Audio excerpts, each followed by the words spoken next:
Okay, so good to know that you're still there with us on this morning on ITV special Thursday morning edition. Well, I will quickly take you straight to our discussion point this morning. The 2023 general election that is just a few weeks away. 25th of February, like I said, it's just like a few steps away from today. Matters arising, and what should we expect from the political parties? Well, I was supposed to be joined by some people physically here with me in the studio. Ambassador Victor Yakhilome, we're yet to see him. Probably he's on his way. And of course, Edosa Richard Osaro will still join us. But however, we have Honorable Samaila Liman. He's a one-time local government chairman of Chukun local government area of Kaduna State. And he's the chieftain of the APC. He's joining us live via Zoom in Kaduna State. Good morning, Honorable Suleiman. Yeah, good morning. Glad to have you join us on TMI. Yeah, glad to be here too. All right, it will not be out of our place to say Barka da Sabon Shekara. Yeah, it's a new year. All right, Happy New Year. Welcome. Good to have you. The last time I saw you was last year on the show. That's correct. All right, so let's quickly go straight to our discussion, Honorable Liman. Well, the APC government will soon hand over power in a few months' time. And to an extent, we've seen the President and Commander-in-Chief of Armed Forces campaigning for the present presidential candidate. But to an extent, some Nigerians feel that the APC have not done well to get a comeback. Now, as a member of the APC and as a chieftain in that party, what's your take? Well, it depends on opinion. But for the majority of Nigerians, I think the APC government have done so well within the context of the constraints the nation found itself. And it's not just a Nigerian thing, it's global. There is nowhere the people are not feeling the economic pinch of the reality of today. And especially for Nigeria, where we had our peculiar problems, ranging from insecurity to many others. We can only say that we thank God for what has been achieved in this last 8 years. For instance, there are some iconic projects that's talking about infrastructure now. There are some iconic projects that have been completed within these years. I don't know whether you've heard about Second Niger Bridge. It's an iconic project. Maybe you've heard about the Oweto Bridge. Maybe you've heard about the revitalization of the railway. Today, we've not had railway for so many years until this administration came into existence. So all of this and many other roads construction that are going on all across the nation, and so many other things that are happening. I know to say that this government have done a lot to ginger the economy and to bring things back on stream. So we wouldn't say that this government has not done well, except the person is looking through a negative prism. So you will not be able to see all of these things that have happened. I'm sure you're aware of what has been done in the healthcare sector, in the education sector, and so many other sectors. Okay, but to an extent, during his campaign in 2014 that brought him into power in 2015, the president actually assured Nigerians that he will crush Boko Haram. And, well, you will agree with me, you stay in Kaduna State, and of course, you've been in the executive arm of government for a while as a local government chairman. And your local government has been one of the flashpoints for terrorism and banditry. Don't you think, to an extent in that area, the government didn't perform well? Yeah, talking about security, I don't think it just started now. Earlier, maybe from 2010 to 2015, in Kaduna State, you couldn't be allowed to enter a church or go to a mosque holding a bag. In fact, you are prevented from entering shopping malls with any bag. because of fear of IEDs and bombs that were planted all over the place. So it was worse than even the banditry we are facing today. I'm sure people that are following events in Kaduna will realize, we remember that so many churches were bombed here in Kaduna. Even the president himself sparingly escaped being bombed here in Kaduna. So it was worse. So despite, we wouldn't say that the security situation is anything good, but it's better than what we met. So looking at how the campaign train is going right now, Honorable Iman, what shape do you think the 2023 election will take? Yeah, I don't think it is going to be any great departure from what has happened in the last 8 years. The people still have confidence in the APC, and fortunately, the APC were careful to get very good candidates that are flying the flag all over the country. So I believe that confidence that was shown in 2015 and 2019 is going to be shown again in 2023. Okay, before we get to you, let's just quickly give out our phone line. I would like to take reactions from our viewers. You can join us right now. Send a WhatsApp message to the number right now on your screen. You can also call in. Let's just quickly see your reaction as we're still on Honorable Suleiman Samaila Liman, all the way from Kaduna State, an APC chieftain. You can call the number 080 777 70300. I'll take that number again, 080 777 300, and you can follow us on all our social at itvradio.ng. Send your reaction on our Facebook platform. Of course, Instagram was still there, and of course on Twitter, we'd like to take your reaction. Basically, on WhatsApp, I would like to take your reaction, and you can also call the phone number right now on your screen so we can take your reaction. Now let's come back to Honorable Iman. Honorable Iman, to an extent, the APC presidential candidate, talking about Ahmed Bola Asiwaju, to an extent in his campaign, some Nigerians feels they are yet to get tangible thing they can take to the bank. In most of his campaign that we've seen so far, it's either a war battle between political parties and candidates of sorts. Do you think it's a good one in the right way for your party?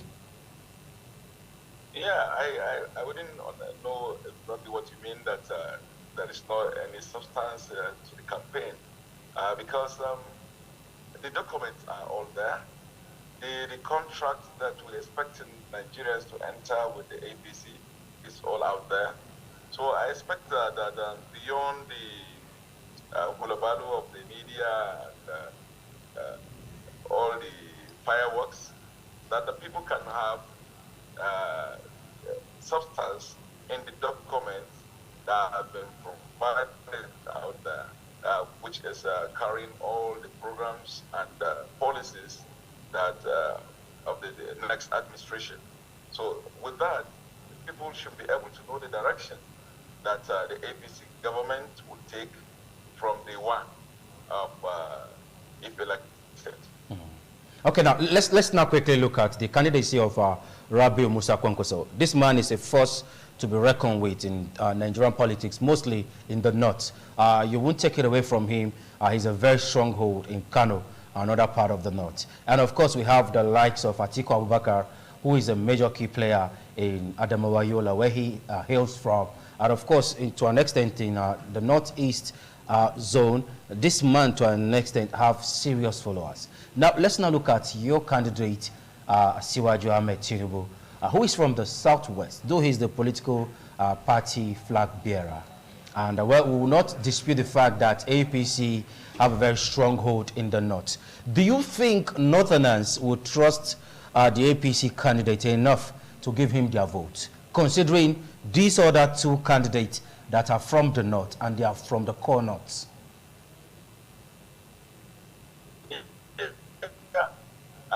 I'm sure it's not lost on them.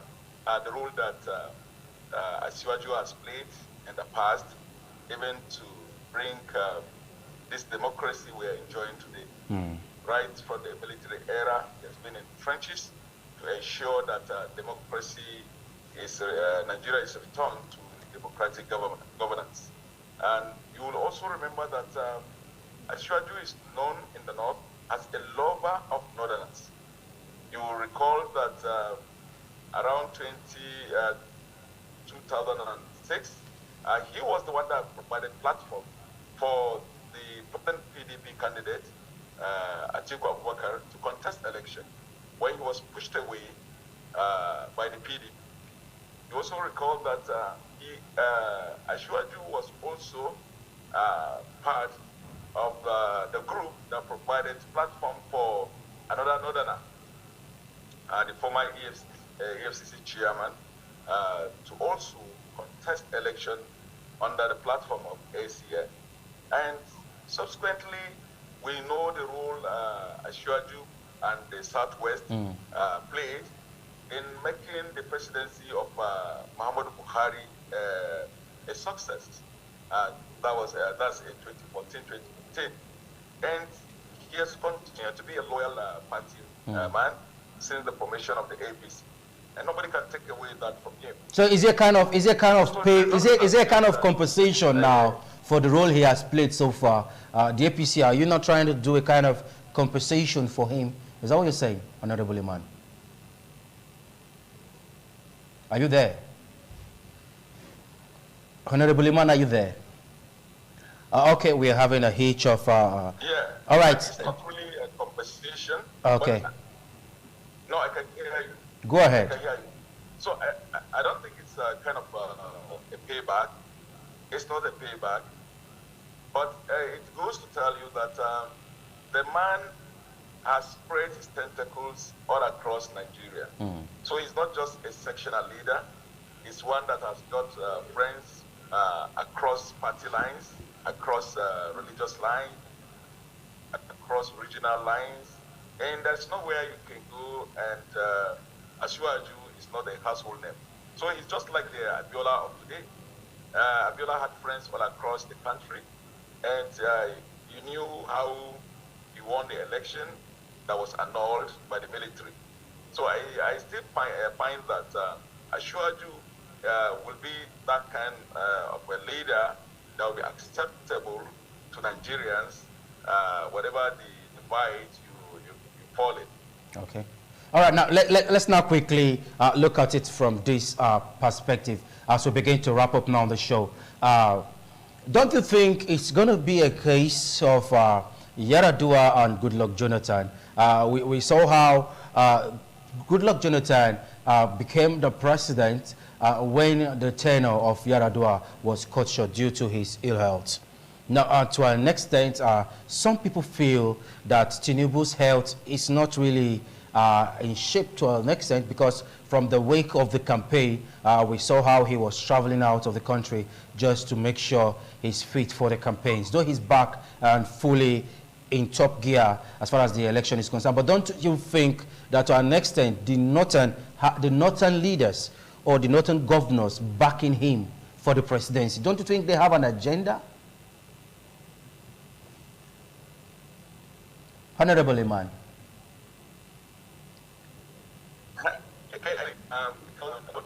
Age is not on the side of Tinubu. Okay. Okay, you're admitting that. Okay. Health-wise, I don't think Nigerians have that fear, because since the beginning of the campaign, you've not heard that he has gone to hospital or he has taken a bed rest or whatever. He's been junketing all across the country. He's been to all the campaign rallies all around the country, and we've not had report of any health challenge he has faced throughout the campaign. So I don't think it is correct to say that he's not healthy enough to become the president of Nigeria. He's been a governor, and he knows the demands of the office before he offered himself to contest for the office.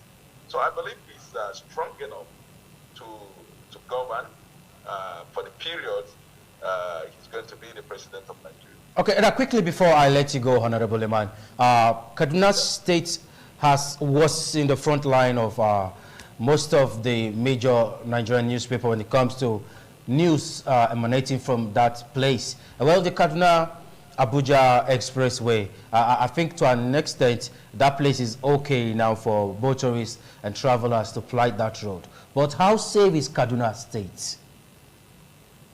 Yeah, Kaduna is relatively very safe because since the military put their foot in the front, we've experienced some calm all around Kaduna.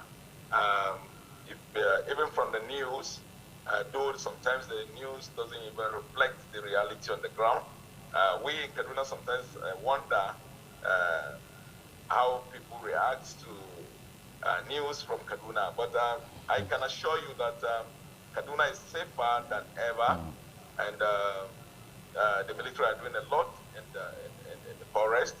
And so even the people that have left their homes are returning back to their homes as we speak. And I think the election period is going to be more peaceful than people actually feared.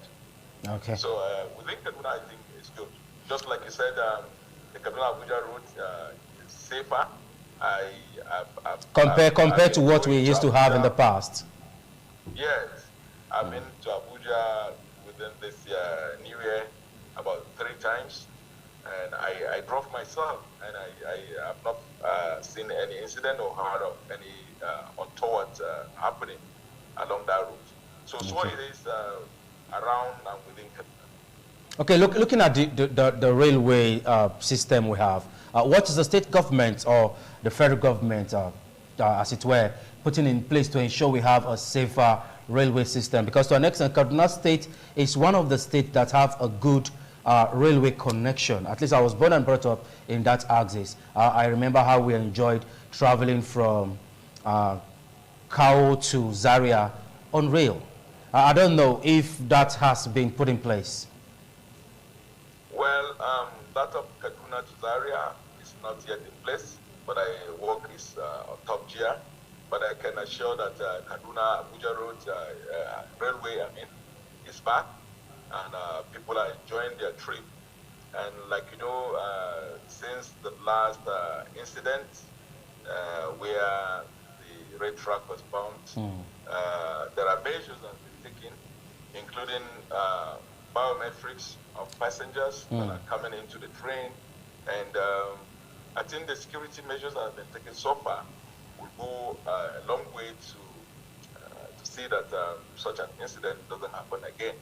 I think the confidence of commuters is also being restored as more and more people now are back using that railway. Okay, thank you so much, Honorable Samaila Aliman, for taking time to join us on the program. We'd like to have you again on the show. All right, do have yourself a lovely day. Okay, well, this will be wrapping up. We'll quickly join IUO for the next segment. Don't go nowhere.